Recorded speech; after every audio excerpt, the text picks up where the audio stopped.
Salut à tous. Alors, que vaut ce préquel ambitieux qui explore les origines d'un roi légendaire? Mufasa le roi lion, ma critique et ma note, c'est juste après le générique. Bonjour. Ah, le soleil.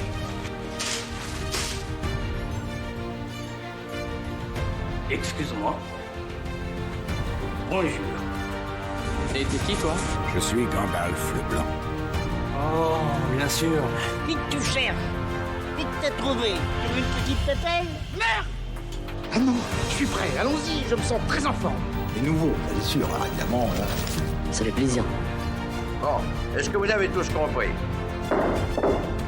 Je déclare les enchères ouvertes. Aziz, lumière. Mufasa le roi lion. Eh bien, on va voir ensemble le synopsis. Rafiki raconte à la jeune lionne Kiara, la fille de Simba et Nala, la légende de Mufasa. Il est aidé en cela par Timon et Pumba dont les formules chocs sont désormais bien connues. Relatée sous forme de flashback, l'histoire de Mufasa est celle d'un lionceau orphelin, seul et désemparé, qui un jour fait la connaissance du sympathique Taka, héritier d'une lignée royale. Cette rencontre fortuite marque le point de départ d'un périple riche en péripéties d'un petit groupe d'indésirables qui s'est formé autour d'eux et qui est désormais à la recherche de son destin. Leurs liens d'amitié seront soumis à rude épreuve lorsqu'il faudra faire équipe pour échapper à un ennemi aussi menaçant que mortel. À propos du film, eh bien, il est sorti en salle depuis le 18 décembre 2024 et je suis allé le voir au cinéma le 5 janvier 2025 dans mon cinéma local, le cinéma Rex dans le département de la Drôme. Le film est réalisé par Barry Jenkins et Nick Park et la typologie de film catégorisée bien évidemment en film d'animation, aventure, famille et musical. Comme d'habitude pour les films et notamment les films d'animation, je vais m'attarder sur les doubleurs de voix françaises et je vais d'ailleurs sur ce nouveau format m'attarder sur la voix principalement qui m'a procuré le plus d'émotions. Et ça va être dans ce film-là grâce à Daniel Njolobe, alors j'espère que je le prononce correctement, qui joue le personnage de Kyros. Alors c'est un format sans spoil, donc je n'irai pas plus loin sur ce personnage. Et Daniel Njolobe sur grand écran, les spectateurs ont pu l'entendre au fil des années dans les longs métrages comme Rocky Balboa, Million Dollar Baby, Kick-Ass, Very Bad Cops, Jack Reacher, Man of Steel ou bien d'autres encore gros films à succès. Mais c'est surtout la voix d'un de mes acteurs préférés, Idris Elba, notamment dans la série Luther. Donc j'ai eu beaucoup d'émotions encore une fois que j'ai ressenties dans ce film grâce à cette grande voix. Merci beaucoup Daniel Njolobe. Mention honorable donc pour Daniel Kamoa qui joue le rôle de Rafiki et à Alban Ivanov qui joue le rôle de Pumba et qui m'a bien fait marrer dans ce film et je trouve que sa voix collait parfaitement à ce personnage. Ça m'a fait beaucoup marrer, donc bravo à lui. Mon ressenti lors du visionnage du film au cinéma, eh bien nous étions unanimes puisque j'ai eu la chance de partager ce magnifique moment avec mon fils, mon petit garçon de 8 ans.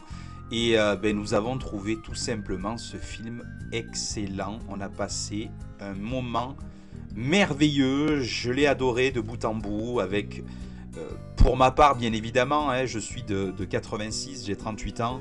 Énormément d'émotions quant au fait de revoir ces personnages si célèbres qui m'ont fait vibrer il y a plusieurs années.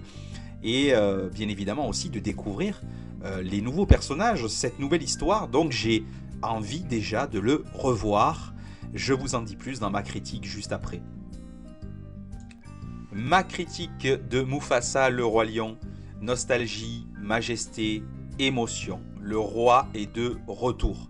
Disney frappe un grand coup avec Mufasa le roi lion, une préquelle qui réussit l'exploit de capturer l'âme du chef-d'œuvre original tout en racontant une histoire nouvelle et captivante. Dès les premières images, la magie opère, des paysages à couper le souffle, sublimés par une animation en stop motion d'une beauté nouvelle. Chaque détail des textures des personnages, à la lumière des différents environnements, témoigne d'un travail artistique minutieux et enchanteur. La bande-son est un véritable bijou, mêlant reprises subtiles des morceaux emblématiques et nouvelles compositions poignantes. Les chansons, toujours aussi envoûtantes, nous transportent entre nostalgie et découverte, avec une puissance émotionnelle intacte.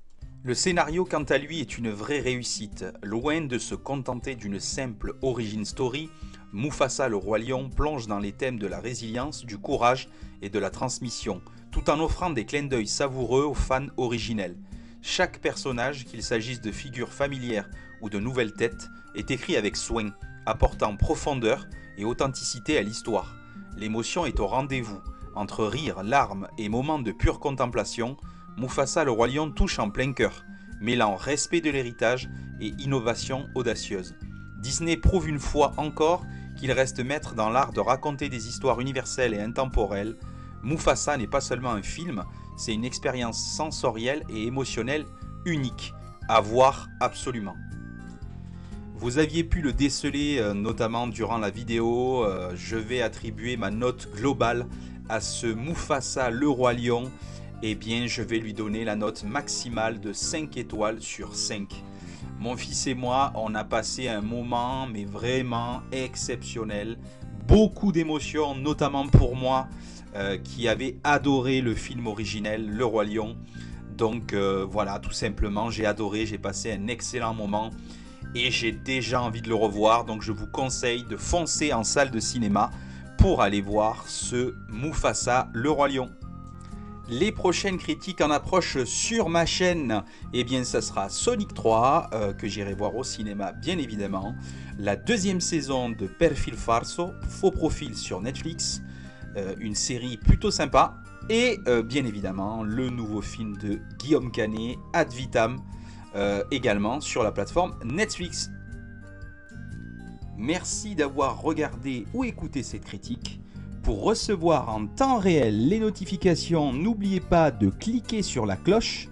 Pour me permettre de continuer à publier des contenus et m'améliorer, partagez la vidéo. Si vous l'avez apprécié, un petit clic sur le pouce en l'air.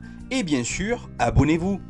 Ma précédente critique est disponible en cliquant en haut à gauche de l'écran. Je vous souhaite un excellent visionnage et à très vite.